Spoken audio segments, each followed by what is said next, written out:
오늘 말씀의 제목은 충분히 기도한 후에 판단하라입니다. 우리가 살다 보면 많은 문제들을 만나게 되지요.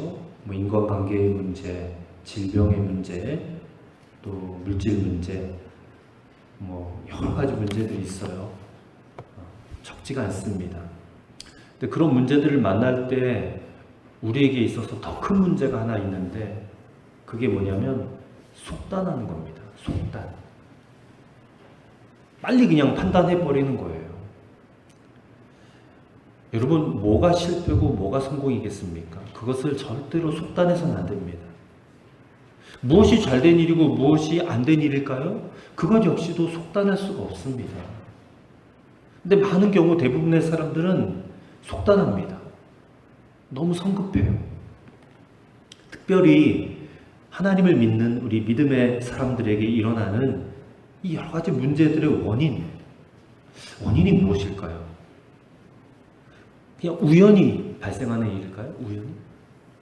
아니면 거기에 뭔가 영적인 의미가 있을까요?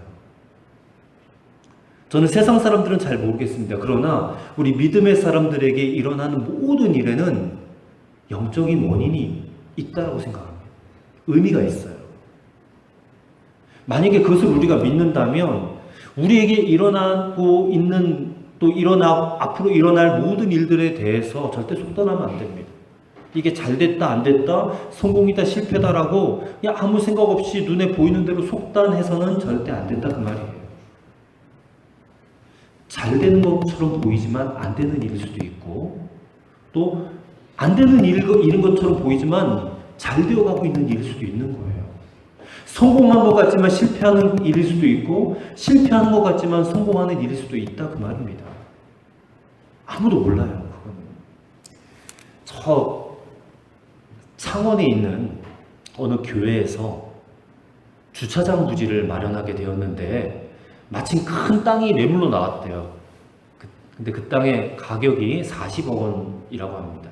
그래서 계약을 했대요. 그래서 교회가 재정이 좀 있어서 현금 7억 원으로 먼저 계약을 하고, 그 다음에 나중에 은행 융자를 받아가지고 24억 원까지 지불을 했대요. 근데 그만 금융위기가 닥친 바람에 더 이상 이 잔금 남은 16억 원을 지급을 해줘야 되는데 지급을 할 수가 없게 되고 말았다는 것입니다. 그래서 온 교회가 막 몸부림을 치면서 기도를 했지만 결국 그 16억 원을 지급을 하지 못해서 처음에 지급했던 24억 원 중에 계약금으로 지급했던 7억 원은 떼이고 17억 원만 돌려받게 됐대요. 이게 얼마나 괴로운지 목사님이 막 죽겠더랍니다. 그런데 기도하던 중에 하나님께서 목사님에게 낙심하지 말고 나만 믿어라, 그런 말씀을 주셨대요.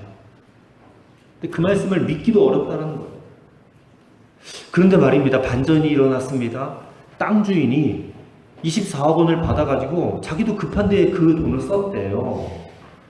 근데 7억 원 떼이고 17억 돌려줘야 되는데 이 땅 주인이 17억 원을 못 돌려주게 생긴 겁니다. 자기도 돈이 없는 거예요. 역전이 된 겁니다. 상환 날짜가 다 되어 가는데도 17억 원을 만들지 못하는 거예요. 그래서 이 땅 주인이 막 새벽 기도회만 끝나면 교회 앞에 와가지고 통사정을 하는 겁니다. 조금만 더 시간을 주세요. 말미를 주세요. 그리고 연기하고 또 연기하다가 결국에는 그 17억 원을 갚지를 못하고 그냥 이 땅 거저 가지시지요 하고 교회에다 그냥 팔았대요. 24억 원에. 어떻게 된 겁니까? 40억짜리를 24억 원에 사게 된 거예요. 땅 주인에게는 너무 미안한 일이지만, 그래서 온 교인이 그냥 그 땅 주인을 위해서 기도를 다 해줬대요. 우픈 일이죠, 우픈 일 진짜. 여러분, 이런 일들이 우리 주변에도 많이 일어나고 있어요. 오늘 우리의 삶의 문제를 여러분 절대 속단하지 마시기 바랍니다. 아까도 말씀드렸듯이 잘 되는 일 같아 보이지만 안 되는 일일 수도 있고, 안 되는 일 같아 보이지만 잘 되는 일일 수도 있어요. 우리가 주의 깊게 살펴봐야 된다라는 것입니다. 그렇다면 우리에게 일어나고 있는 모든 일들, 모든 문제들을 과연 우리가 어떻게 판단하고 어떻게 해석해야 될지 오늘 말씀을 통해서 함께 살펴보기를 원합니다. 첫째로 충분히 기도한 후에 판단해야 한다라는 것입니다. 심리학자들은 인간들에게 누구나 두려움이 있는데 주로 가난이나 질병이나 또 고통, 실패, 그리고 죽음에 대한 두려움이 있다고 합니다. 그러나 두려움이 결코 괴로운 환경 때문에 오는 것이 아니다라는 것을 우리는 알아야 됩니다. 두려움은 믿음의 문제입니다. 영적인 문제입니다. 오늘 본문의 말씀을 한번 보십시오. 엘리사 선지자 당시의 이야기입니다. 그때 당시에 이스라엘의 그 위에 있던 나라 가운데 강대국이었던 아람이라는 나라가 있었어요. 그 아람의 군대가 이스라엘을 침공해 왔습니다. 그리고 엘리사가 머물고 있던 도단성이라는 곳을 빙 둘러쌌어요. 포위했습니다. 왜 포위했느냐? 이 아람의 왕이, 베나닷이라는 왕이 이 엘리사 한 사람 잡기 위해서 어마어마한 군사를 보내서 도단성을 포위한 거예요.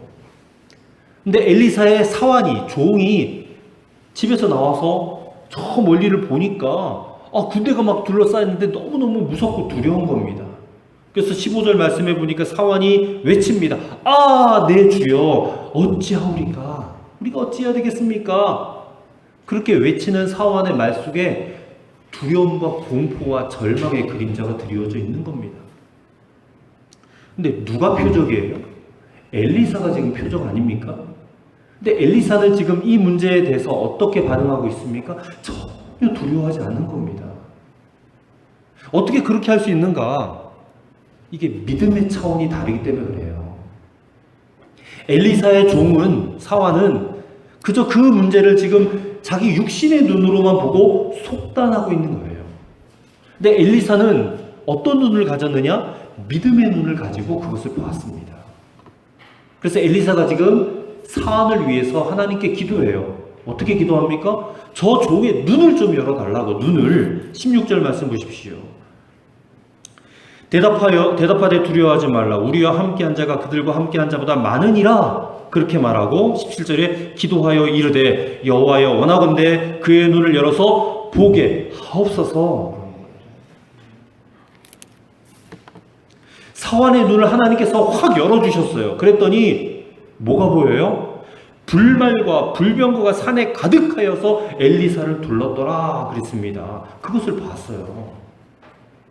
그것을 보는 순간에 이 엘리사 종의 마음의 두려움이 어떻게 됐을까요? 싹 사라진 거예요. 아람 군대가 온 성을 뒤덮고 있는데 하나님이 보내신 불말과 불병거가 엘리사를 딱 둘러 진추고 보호하고 있으니까 이게 든든해진 겁니다. 마음에. 이거 두려움이 사라지는 거예요. 아무리 덤벼봐도 이 불말과 불병거가 나와 우리 주인님 엘리사를 지켜주실 거야. 믿음이 생겨. 보는 순간에 믿음이 생겼다. 여러분, 이렇게 눈으로 봐야지만이 믿는 사람이 있어요. 그렇다면 엘리사도 과연 그것을 보고 믿었을까요?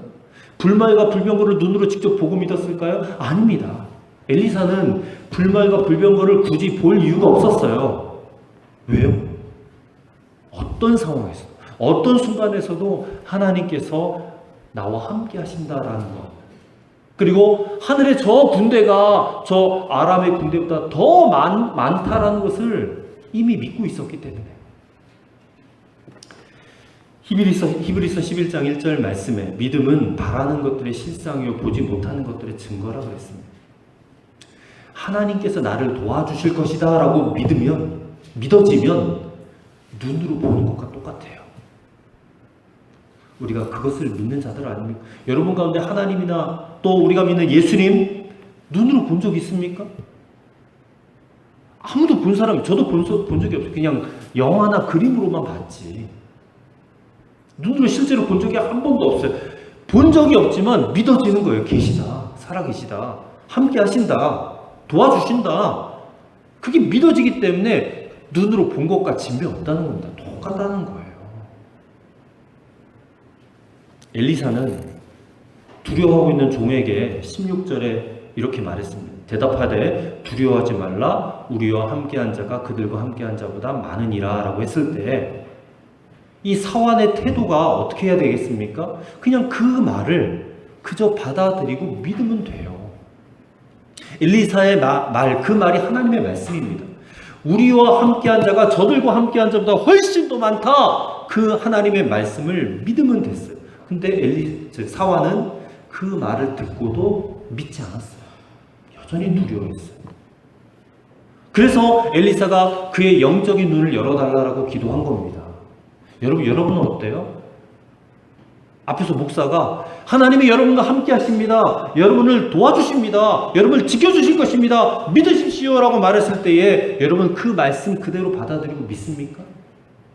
아니면 하나님 본 적도 없는데 하나님이 뭘 날 지켜주셔?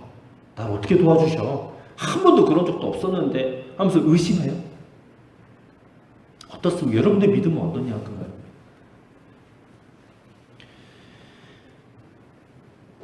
예수님께서는 2-3 사람이 내 이름으로 모인 곳에 나도 그들 중에 있다 했습니다. 약속의 말씀이에요. 예수님이 친히 하신 말씀입니다. 우리에게 주신 말씀이에요. 그 말씀 우리가 그대로 믿어야 돼요. 부활하신 다음에 도마에게, 의심하고 있던 도마에게 나타나셔서 이런 말씀도 하셨잖아요. 너는 나를 본고로 믿느냐? 보지 못하고 믿는 자들이 복되도다 했어요. 오늘 우리는 예수님, 하나님, 성령님 보지 못하고 믿는 자들이에요. 여러분 우리는 복 있는 자들입니다. 믿으시기 바랍니다. 하나님께서 왜 우리에게 당신의 모습을 안 보여주실까? 우리 생각에는 한 5초만 공중에서 하나님이 짠! 하고 이렇게 손 펴시고 계신 모습 한 번만 전 세계 사람들에게 보여줘도 이 세상 모든 사람들이 다 하나님을 믿을 것 같은데 왜 그렇게 하지 않으실까? 사람들이 그것을 감당하지 못하기 때문에 그래요.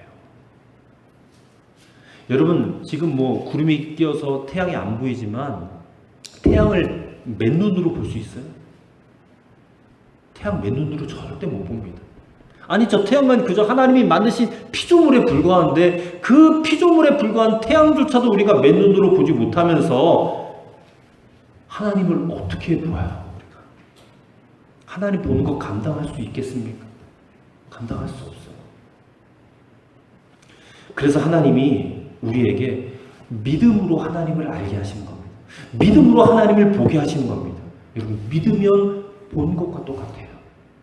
믿으면 본 것과 똑같아요. 인간이 가진 마음의 병 가운데 가장 큰 병이 무엇인지 아십니까? 믿지 못하는 거예요. 불신입니다. 죄인인 인간은 깊은 불신에 빠져 있습니다.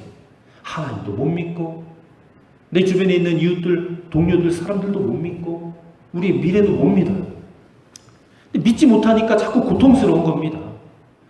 근데 믿어지기 시작하면 아무 문제가 없는 거예요. 이 믿지 못하는 불신에서부터 두려움이 올라오고 고통이 올라오고 염려가 올라오고 근심이 올라와요. 오늘도 이 두려움 때문에 죽어가는 사람들 얼마나 많은지 모릅니다. 우리나라 하루 평균에 몇 명이 자살하는지 알아요? 하루에 42명이 자살합니다. 우리나라. 하루에. 지금 이 시간에도 누군가 자살하고 있을지도 몰라. 42명이면 거의 한 시간에 2명이 죽는다는 얘기잖아요. 두려움이 엄습해와요. 마귀가 두려움으로 우리를 지배합니다. 사람들을 지배해요. 두려움은 감정의 문제가 아닙니다. 영적인 문제예요. 그리고 영적인 힘입니다. 사실 많은 경우 두려워할 필요 없는 문제들을 우리가 갖고 두려워하는 거예요. 우리 눈이 안 열려서 그럽니다. 자꾸 이 육신의 눈, 지금 내가 갖고 있는 이 시력, 이 육신의 눈으로만 상황을 보고 판단하려고 하기 때문에 그래요. 영안이 열려야 됩니다. 영안이 열리려면 어떻게 해야 돼요? 충분히 기도해야 됩니다. 충분히 기도하고 그리고 말씀을 들으면 우리의 영안은 반드시 열리게 되어져 있습니다. 믿음의 눈을 갖게 된다 그 말이에요. 여러분 영안으로 보아야지만이 하나님도 보여요. 하나님의 능력도 보이고 또 하나님의 약속도 보이게 되는 것입니다. 우리의 눈으로 보는 것과 실제 상황은 늘 달라요. 절대 속단하지 마시기 바랍니다. 자꾸 속단하면 맨날 한숨만 쉬어요. 푸념만 나와요. 낙심하게 되고 낙담하게 되고 좌절하게 된단 말입니다. 예수님께서 갈릴리 바다 제자들과 함께 배를 타고 가다가 풍랑이 막 일어났을 때에 제자들은 그 풍랑을 육신의 눈으로만 봤어요. 그러니까 두려워하잖아요. 저 풍랑 때문에 난 죽게 되었어. 이제 나는 끝났어. 그 두려워하는데 예수님은 육신의 눈으로 보지 않았어요. 예수님은 영안으로 봤습니다. 왜냐하면 당신이 그걸 멈추게 할 수 있는 능력이 있으니까. 근데 예수님을 믿는 우리에게도 그런 믿음으로 그것을 봐야 된다는 겁니다. 우리 인생의 파도가 몰아치고 풍랑이 몰아쳐도 믿음의 눈으로 보세요. 예수님 멈추게 하신다는 겁니다. 벳세다 들판에서 그 모였던 5천 명의 군중들이 줄여서 막 배가 고파할 때 세상의 그 제자들은 뭐예요? 그 조그만 아이가 가져온 도시락 5병 2병만 받잖아요. 떡 5개, 물고기 2마리만 받고 이거 가지고 어떻게 다 먹여요? 하지만 예수님은 뭘 받습니까? 배 터지게 먹고 남은 12광주리 그거를 예수님 보고 계셨다는 거예요. 죽어버린 나사로 앞에서 마르다와 마리아 그 자매는 죽은 오라비의 시체만 보았지만 예수님은 그 나사로가 부활할 것을 보았단 말입니다. 여러분, 우리의 눈이 열려지면 우리도 볼 수 있는 거예요. 그럼 어떻게 해야 돼요? 충분히 기도해야 될 줄로 믿습니다. 그러고 나서 판단해야 돼요. 이게 정말 두려워해야 될 일일지 아닌지. 여러분이 충분히 기도한 다음에 영안이 열리게 되면 여러분의 삶의 문제, 실상은 하나도 두려워할 게 없음을 보게 될 줄로 믿습니다. 두 번째로 두려움보다 더 크신 주님을 보는 영안이 열리기를 기도하셔야 돼요. 충분히. 세상 사람들은 말할 것 없고 많은 성도들조차 환난이나 역경을 두려워합니다. 그런 문제가 나에게는 일어나지 않기를 바랍니다. 근데 안 일어나나요? 일어나죠. 우리가 살고 있는 세상은 물론 하나님 함께 계시는 세상이지만 마귀가 공중권세를 잡고 지배하는 세상이기 때문에 끊임없이 우리에게는 불행한 일들이 일어날 수밖에 없는 세상이에요. 근데 그것을 두려워할 필요가 없다는 것입니다. 정말 두려워야 될 게 뭐냐면 오히려 평안할 때를 두려워해야 돼요. 만약에 그런 일이 있어서는 안 되겠지만 어린 아이를 유괴하잖아요. 유괴범이. 근데 이 유괴범이 어린 아이에게 처음에 다가왔을 때에 그 아이가 어떻게 하겠어요? 그냥 포악하게 그냥 유괴할까요? 아니에요. 굉장히 친절하게, 부드럽게, 달콤하게, 오히려 자기 부모보다 더 친절하게 그렇게 다가올 거예요. 근데 그 친절하게 다가오는 그 순간이 사실은 매우 두려운 순간 아닙니까? 근데 아이는 그것을 깨닫지 못하는 거잖아요. 근데 마귀가 우리에게 찾아올 때 똑같다는 것입니다. 지금 마귀가 손 놓고 아무 일도 안 하고 가만히 있는 것 같죠? 절대 아닙니다. 친절한 유괴범처럼 우리에게 매우 달콤하게 부드럽게 친절하게 다가와요. 그러다가 틈을 보이면 입을 확 벌리고 그냥 삼켜버리는 거예요. 우는 사자처럼. 때문에 아무 문제 없는 것 같고 평탄하다 그러고 싶을 때에 그냥 넋놓고 있으면 안 돼요.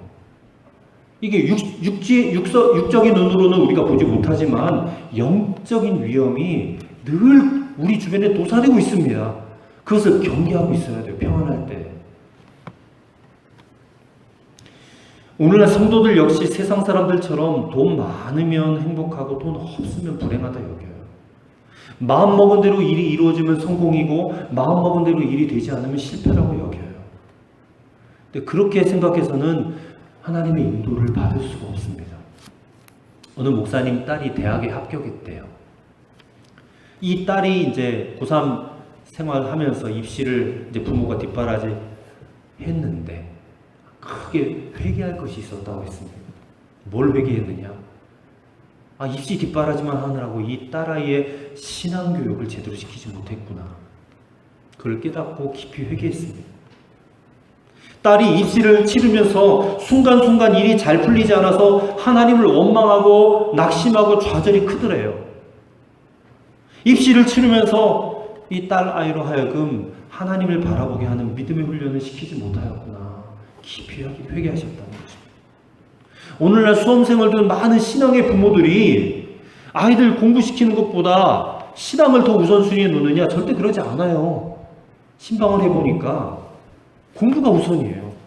신앙생활은 나중에 대학 들어간 다음에 뒤늦게 해도 괜찮아. 지금은 공부해야 되니까 공부에 더 신경을 써. 집중해야 돼.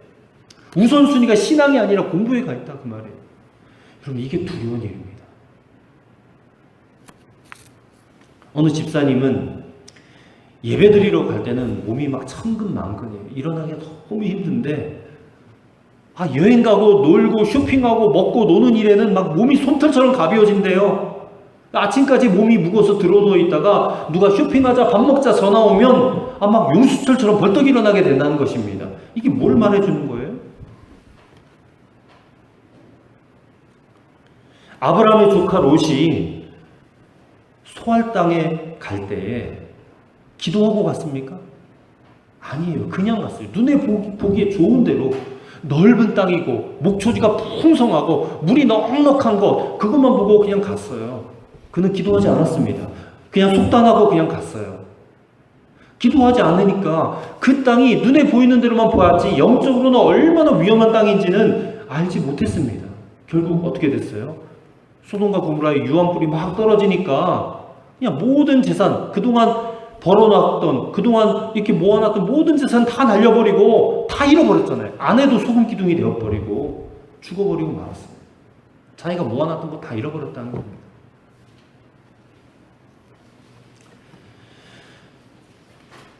어떻게 하든지 하나님 만나는 자리로 오셔야 됩니다. 몸부림을 쳐야 돼요. 두려움보다 더 크신 우리 주님을, 우리 하나님을 보는 눈이 열리기를 여러분 뜨겁게 기도하셔야 됩니다. 우리 교회도 전도하러 나가지만 이 전도하는 현장이 영적 싸움이 치열한 곳입니다. 어떤 성도는 담대하게 복음을 전하지도 못해요. 이 복음 전도지 물티슈 나눠주면서도 말도 한마디 꺼내지도 못합니다. 근데 어떤 분들은 그곳에서 굉장히 은혜를 크게 체험해요. 영적으로 강해져서 옵니다. 여러분, 전도 현장은 두려운 현장 같아 보이지만 그곳은 실제 주님이 함께 하시는 현장이에요. 사실상 능력의 장소예요. 승리를 얻을 수 있는 장소라 그 말입니다. 그래서 복음 전하는 그 일을 여러분 게을리하지 마시고 두려워하지 마시기 바랍니다. 야곱이 베델 들판에서 돌베개 베고 자다가 하나님을 만났습니다.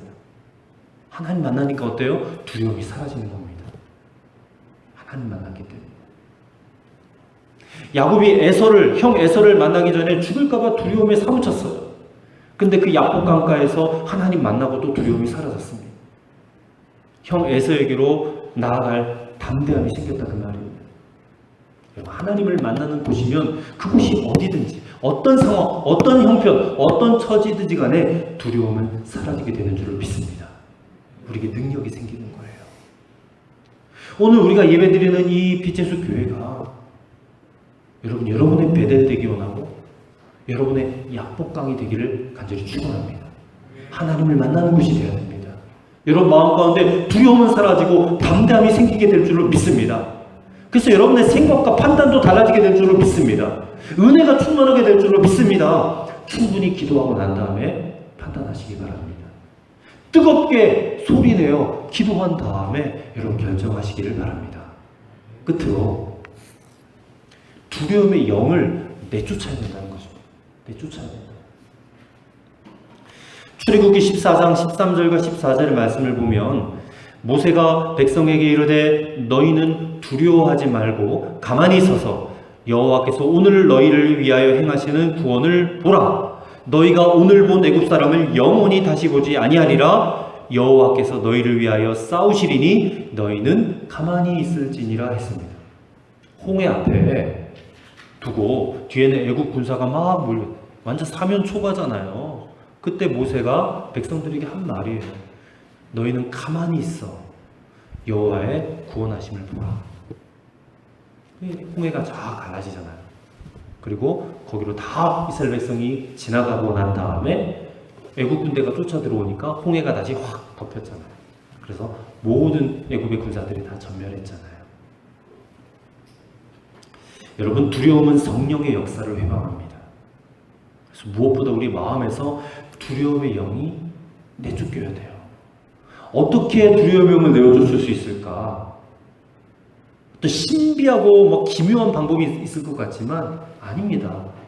예수님을 믿으면 돼요. 예수님을 믿으면 됩니다. 예수님을 믿는다라는 것은 예수님의 말씀을 믿는 겁니다. 말씀. 베드로가 풍랑 위를 걸었죠.